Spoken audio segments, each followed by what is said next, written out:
Hello everyone, Darkgeyser here, welcoming you to the latest installment of my Space Engineers Survival series. We have the sun coming up today, and it's going to be a beautiful and hopefully very productive day. I have the solar panels up and running. I have Itzy's solar alignment script, which is proving to be very, very handy, although I do have to say I'm a little bit confused at the fact that the panels seem to not be okay. They're starting to align. Okay, panels didn't seem to be able to make up their mind as to where they wanted to be, and there's a ship called Junk at 3 3/4 kilometers out. Okay, that's interesting. Well, in any case, we had a very, shall we say, interesting evening last night. You will notice that I have interior turrets placed on all four corners of the crawler, as well as another interior turret placed on the top of each of my solar towers.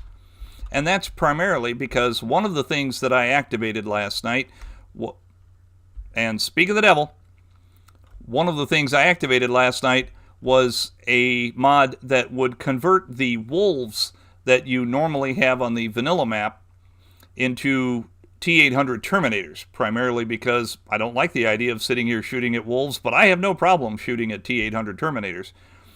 So I went ahead and I installed that mod, and then within a few minutes, suddenly I'm up to my elbows in Terminators.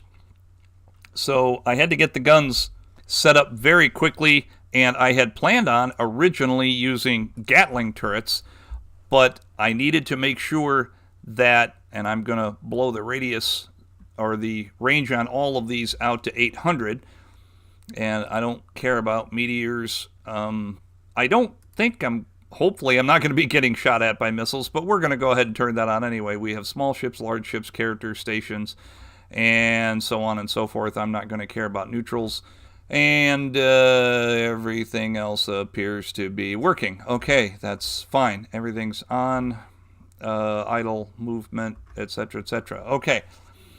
So we've got that going on. I went ahead and I ran off a rapid-fire assault rifle for myself, since I had to run around and actually defend myself on a couple of occasions. So I'm not sure how often the Terminators are going to spawn, and I hope that that thing doesn't get within 800 meters. It looks like it's pretty high, so hopefully that won't be a problem. In any case, I also managed to get the drill arm fully welded up. As I had estimated, I had to go ahead and tip the thing almost 90 degrees in order to get that last piston and the rest of the drill head installed, but you do what you got to do. And then I went ahead and reset the advanced rotor on the drill arm to 45 degrees. That's where I want things to be. I also went ahead and altered my plunge miner so that it's now more forward facing. All of the drills are there in the front, and hopefully everything up there will fit in a hole made by that thing. So we've got our solar panels cooking. We've got plenty of power, I hope. I know that I had promised to try to get the crawler to move today, and so I started with a command seat that was facing in a direction that I actually wanted to drive the thing, but we haven't got that welded up yet. I also have what I refer to as a travel lock, and that's a landing gear that's its primary purpose is to try to hold everything down while I'm traveling so that the drill arm will not be swaying around and as I'm bouncing over the ground. Something else that occurred last night, you will see on my GPS that I have a location marked as a crash site about 3 1/4 kilometers away. While I was working last night, I was just coming back from a mining trip, and I was in the process of tearing the drills off the miner and resetting everything. Hydrogen and oxygen bottles began raining down on me from the sky.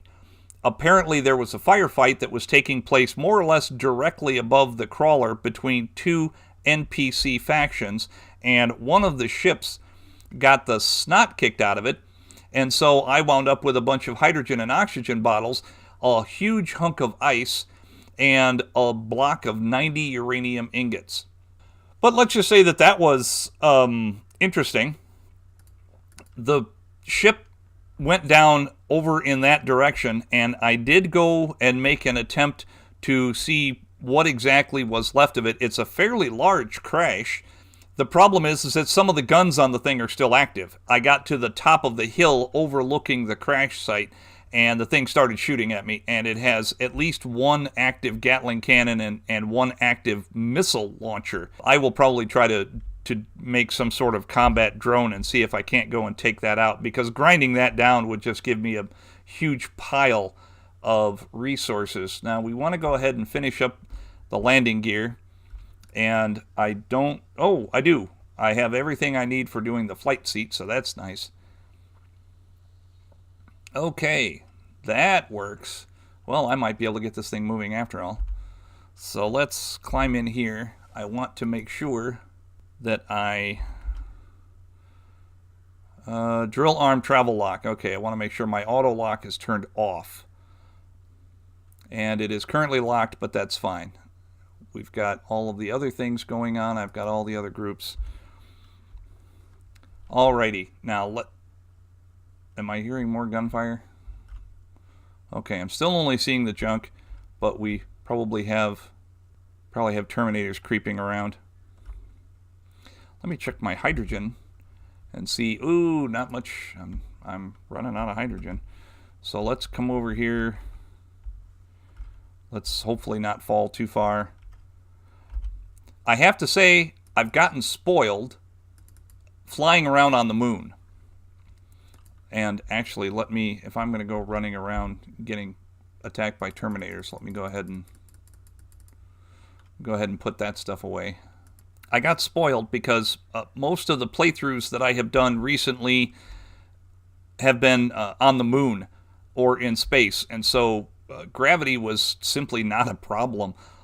You can leap from virtually any height on the moon, and you have to be traveling at a serious rate of speed in order to actually screw that up. Now, I've only got some of my wheels working. Let me see if I can... I want to try to get used to the idea of driving this thing from the front and then operating the drill from the back. That's how I want to set up the hotbars. So let's climb in here, and we're going to... As I said, I was hoping that I could actually get the thing moving today, but now I'm not so sure. So what I'm going to do instead, we're going to set up the hotbar to our drill seat here. And I'm going to hit the right button. I just know it. Now the first thing we want to do is we want to set the switch lock on the drill arm travel lock, because I want these things to happen in order. Now the drill arm, and then we have the drill head, and the drill arm rotor is going to be... Basically, the rotor lock is going to be either on or off, and it's currently in the on position. And then we're going to have to set that to reverse. The drill head is going to be rotor lock on or off, and it's currently on, but I don't have to worry about reversing that. So that's absolutely fine there. Then we have our groups. We have our main drills. I did designate the main drills from the mining drills. And then I have my drill pistons, which I'm going to be toggling on and off, and then I'm going to be running in reverse. And I think that's everything I need. So let's see how this is going to work. Let me come up to the point where I can actually see the landing gear. So we unlock that. We go ahead and turn off the lock on the arm, which is going to make the arm tip up. We're going to go ahead and start the rotation on the drill head. We're going to go ahead and start the drills turning. That way, if it turns out that I happen to be on a hill or whatever, and the drill heads come in contact with the ground sooner than I think they should, at least the drill heads will be turning, or the drills will be turning, so that I'm not smashing into things. Now, I currently have the pistons set, and I should probably check that group of pistons, and I have everything related to the drill set with the word drill in it, so I can just hit DR and everything shows up. and I have the minimum distance at 0.2, so the drill head doesn't come back and smash into the back of the crawler, but I should take the maximum distance all the way up to 10 meters. The velocity is going to have to be lower than that. We're going to go 0.2. That's probably actually going to be too fast. Yep, we're going to reverse that because we have 10 pistons all moving at the same time. So that's a combined velocity. And so we're minus 0.02. And now that may be too slow, but we shall see. This is a test. This is only a test. And I actually may want the drill head traveling faster or rotating faster. Advanced rotor drill head. There we go. And we're going to set that to 1 RPM instead of half an RPM so that we don't have the big gaps in between the drills impacting with the ground. And I'm going to try to figure out a way to put lights on the thing and how to put a camera on it so that I can actually see down the hole and see what's going on. One of the main reasons why I wanted to test this entire system, and I'm getting really kind of nervous about how much ammunition I'm consuming. Thank God I found magnesium. One of the reasons why I wanted to run the test is I wanted to make sure that the mining ship would actually fit down the hole. So that's one of the reasons why we're doing this. Let's get an idea of what kind of stone our large cargo container. Oh my God, I've got 80,000 kilograms of stone already, and I've hardly made a dent in the ground. Fortunately, I've got a large cargo container with almost nothing in it.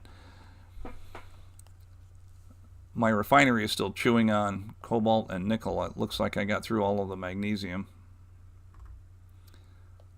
I've got a big lump of ice.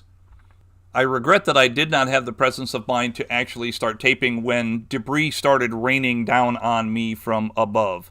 That, I have to say, that was probably one of the more exciting and yet horrifying things that I have had happen in Space Engineers, and I've been playing this game for over 3,000 hours.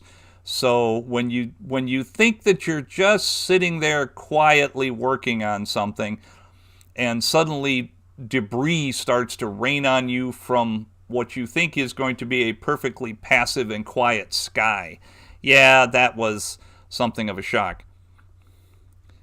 Okay, I think we're good on the hole, so we're going to reverse the pistons so that everything will come back. And of course I'm going to have to wait for the drill head to get clear before I can actually do anything else. And I'm going to leave the drills running so that they can finish cleaning out anything that they may have missed on the way down.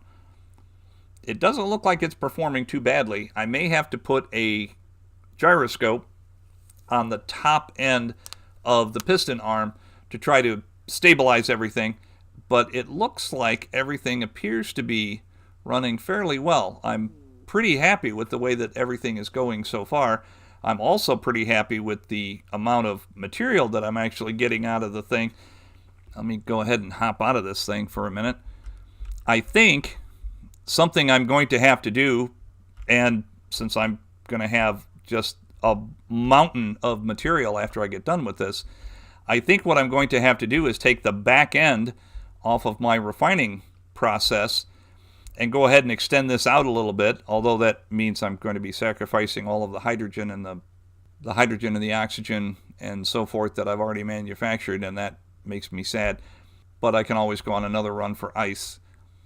I think I'm going to have to double down on my number of refineries. I may have to have a refinery set just to refine stone, even though refineries go through stone at a shocking rate. I think I'm going to be bringing stone in at an even more shocking rate. Okay, so now that looks like it's clear, so we can turn the drills off. And now I can turn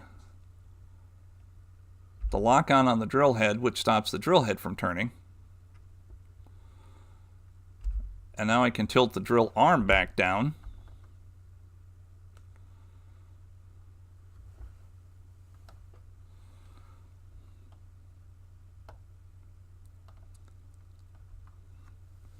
And hopefully everything will work out well on the other end.